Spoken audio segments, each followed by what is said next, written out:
A long time ago in a galaxy far, far away.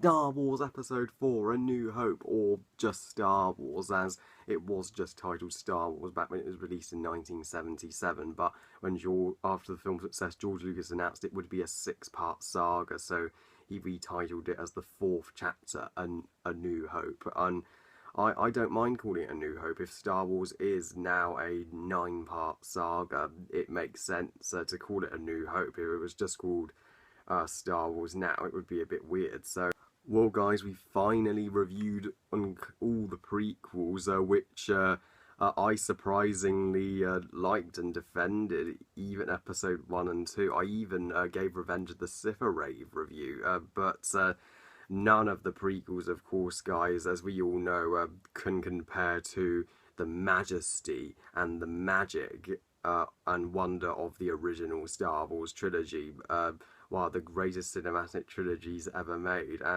This was George Lucas's movie that gave him respect as a director, the film that essentially changed cinema forever. Nobody expected this film to be anything back then. I mean, nobody had faith in it. So, I mean, it was such an ambitious, hard movie to make. George Lucas had to really prove to everyone that this film could work, and he must have had the idea in an instant. Won't I make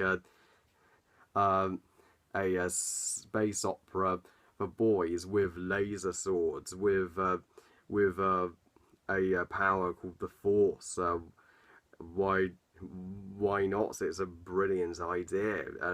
People may think I'm crazy, but I'm going to do it anyway, and that's what I applaud George Lucas for. Say what you will about his screenwriting, but he is an innovator. He didn't just make a great movie, he made a great cinematic universe and a new world, just like Tolkien did with Lord of the Rings and J.K. Rowling did with Harry Potter. An original world rich with mythology and awe and wonder, and it has such a strong fan base today.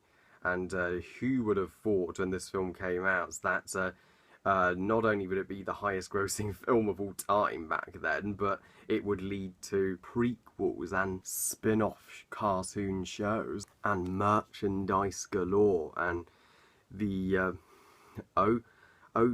opening crawl of the film is just brilliant. It's a classic way to start a film, which as soon as that title, a long time ago in a galaxy far, far away, and that Star Wars logo comes zooming as then the opening crawl comes out, you know this is Star Wars. It's impossible to mistake it for any other movie. And the opening crawl, it's the very simplistic good versus evil story that immediately lets us know that this is a galaxy in civil war. We know the rebellion are the good guys, the Empire are the bad guys, and I love the opening shots of the smaller rebellion ship battling against the huge Imperial Star Destroyer. It's an epic, exhilarating opening with timeless practical effects that look great even today.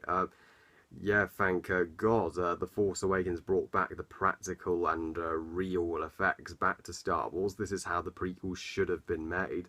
And of course, the Empire are trying to get back the stolen plans of the Death Star from the Rebels, and of course we get one of cinema's greatest villains, Darth Vader, voiced by the always wonderful James Earl Jones. Darth Vader, he is such a compelling villain. If you've seen the prequels, you will know how tragic his backstory was, how he lost everything. He chokes guys.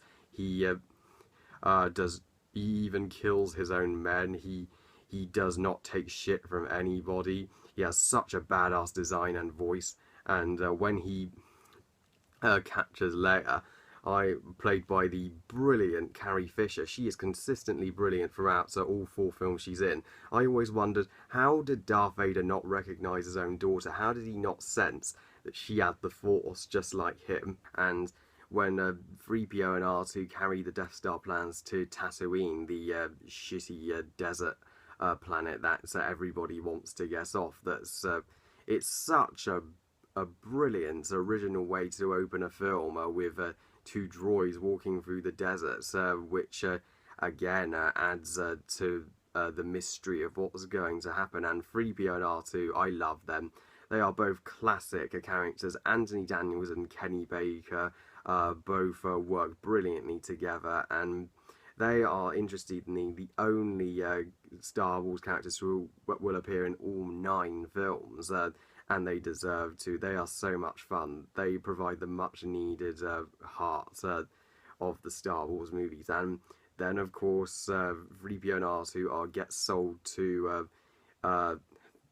Uncle Owen's farm, and we get a look of our protagonist of this trilogy, Luke Skywalker, played by one of the greatest actors who's ever lived, Mark Hamill. And I know people complain that Luke's whiny in this film, where he's like, "But I was going to Tashi Station to pick up some power converters." Well, that's his character arc. That's the point. He's supposed to start out as whiny, so that he can learn to overcome that and grow as a character into a badass Jedi, as we see in Return of the Jedi. And besides, Luke had a reason why he was whiny. I mean, if you were stuck on a farm in a desert, if you just wanted, wouldn't you just want to get out and explore the world? I absolutely adore the binary sunset scene. I will say that scene is just perfect cinema, and that is my favourite John Williams score ever. Yeah, Star Wars put John Williams as a composer on the map, but Star Wars will always be my favourite John Williams score. There's so many iconic soundtracks that I just hum in my head whenever I take a stroll. Dun dun dun da da da dun da da da dun dun da da dun dun. Just example. Although one nitpick I have, I do think this part on Tatooine does drag on a little bit. I mean, George Lucas could have picked up the pace a bit better, but then things get back on track when we are introduced to Obi-Wan, or Ben Kenobi, played by the legendary Alec Guinness, and who is equal to Ewan McGregor from the prequels in every way, and he's kind of like the Gandalf-like figure to Luke in this movie. Yeah, this movie has a lot of similarities story-wise to Lord of the Rings, and he basically tells Luke in a brilliant world-building scene that introduces us to the galaxy and the backstory of how the Jedi Knights were the great guardians of the Republic, how they were wiped out by the Empire, as we see in Episode 3. And he gives Luke, of course, Anakin's lightsaber, which he picked up on Mustafar, and this was people's introduction to a lightsaber, and people must have thought, this is so freaking cool, I want a lightsaber. And Force is such a brilliant thing for George Lucas to think of. It's gives Star Wars its own mythology and lore, and people must have wanted to go to the Star Wars universe in that scene, a world filled with lightsabers and Force and blasters and starships. It's just amazing.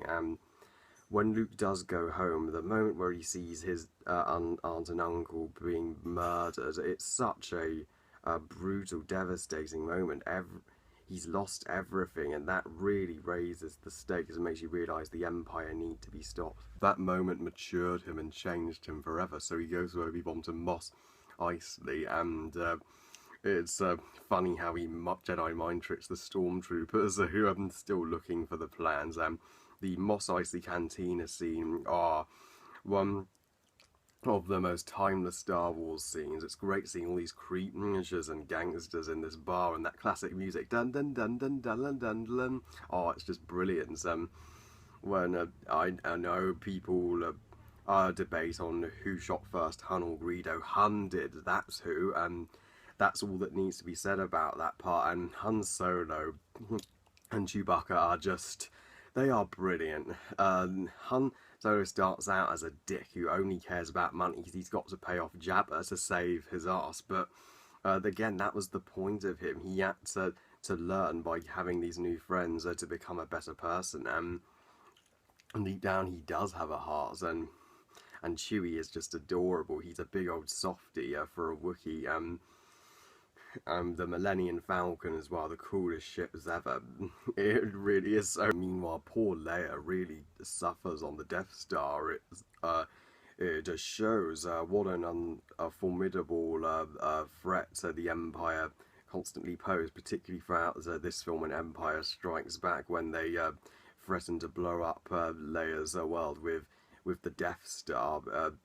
If she does not reveal the location of the rebel base. Even when she does give the location, they're just so heartless. They just blow up Alderaan anyway. People say A New Hope is the most simplistic and lightest of the Star Wars films, but there are some dark moments and powerful moments here, damn. And when they finally do get to the Death Star, this is when the film gets brilliant for me, when they just put on stormtrooper outfits. I'm so glad. I know the stormtroopers are basically played for laughs and they're never really intimidating, but I applaud them for actually making costumes for them. Why did the prequels have to CGI the clones? That was unnecessary, but as they rescue Leia, they have wonderful banter and naturally learn to be a team to survive the infinite number of stormtroopers. And we also get our first lightsaber fight that audiences ever saw at the time, Darth Vader versus Obi-Wan. Now I know people say this is the most boring lightsaber fight, they're just doing this. But why it may not be the most spectacular or most well choreographed physically, it is really emotional and engaging. As if you've seen the prequels, you know Anakin and Obi-Wan were great friends, and now seeing them as great enemies, it's so sad. And you get a sense there's a great history between them, and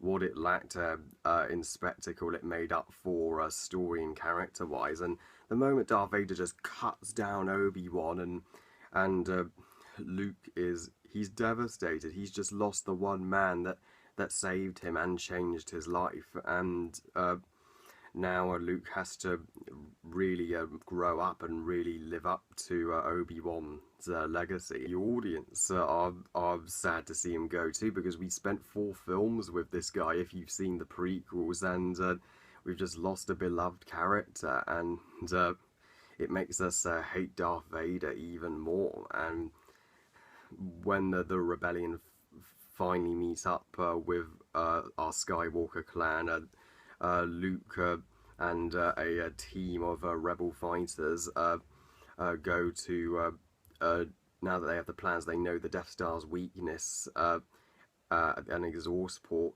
which if they can hit instead of a chain reaction, they will blow up the entire station. And this climax, it's absolutely epic. I'm sure people back in 1977, when they saw this, they must have been blown the F away. I certainly was when I saw it, and they all did this with real ships and models and camera work and great sound designs. This film has some of the best sound editing I have ever seen, from the blasters to the starships to the lightsabers. This entire climax is perfect filmmaking, and the tension is rising as Luke has to destroy the Death Star before it blows up Yavin 4 and the rebel base. If Luke fails, they're doomed. And it's a great moment when Han saves the day by shooting Darth Vader's ship. He finally redeems himself, and the moment when Luke hears in Obi-Wan's head, "Use the Force, Luke," you're like, do it, do it, do it, and Luke does it. The Death Star explodes, and you're just cheering. This movie's awesome. At the moment when Han and Luke get their medals for saving the rebellion, and however, why doesn't Chewbacca get a medal as well? He deserves one as much as them anyway. It doesn't leave everything resolved as Darth Vader survived, so that's promise for a sequel if the film was a success, which thankfully it was, and we got cinema's greatest saga. So guys, I absolutely love A New Hope. It's a timeless classic, one of my favourite Star Wars films, and one of my favourite films of all time. If this film hadn't have been made, we wouldn't have any of the blockbusters or cinematic universes we have today. So thank you, George Lucas. I give A New Hope.